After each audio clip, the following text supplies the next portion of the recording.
खड़ा हो जा भालो डीजे प्रियांश अत्रोटी।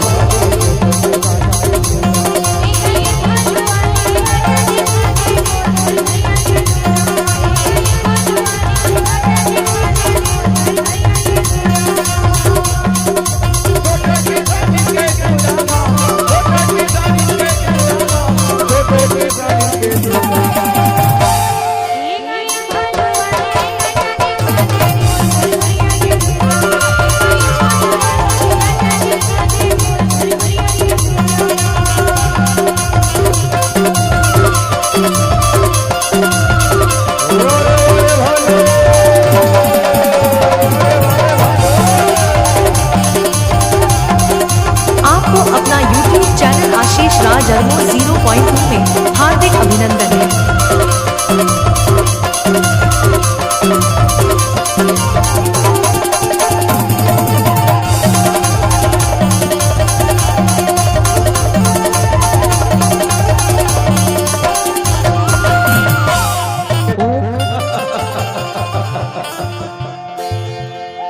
छोटे किसानी डीजे प्रियांश अत्रोटी। कैसे तोला पाने लागी सो एकरे तोला कहा था ना अपन पूरा ना बने खोले रहिले कहा था वो डीजे महेश। खड़ा हो जा भालो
सलमान खान अज्जू डीजे साउंड अत्रोटी। देखैया बजावत है ताली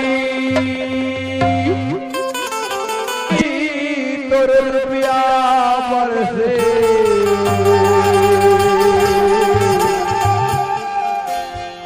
हमारे आगे दिवाली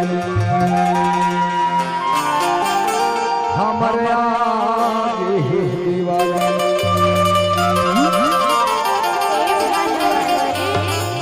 छोटे किसानी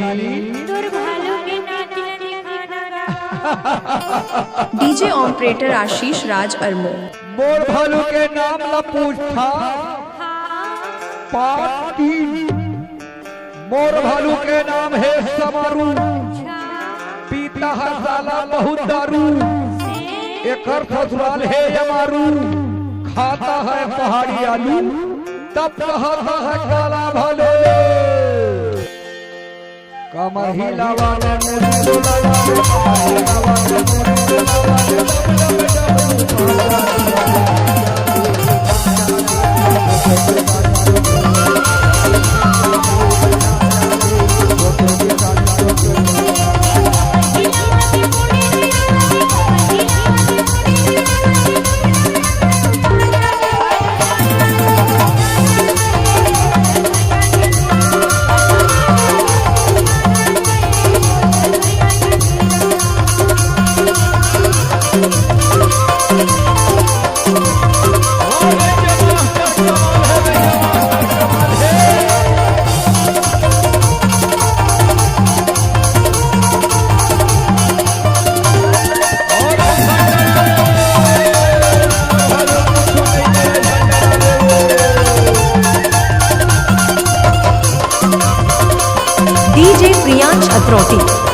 ऑर्केस्ट्रा गाना सुनने के लिए हमारे YouTube चैनल आशीष राज अरमो को सब्सक्राइब जरूर करें। धन्यवाद।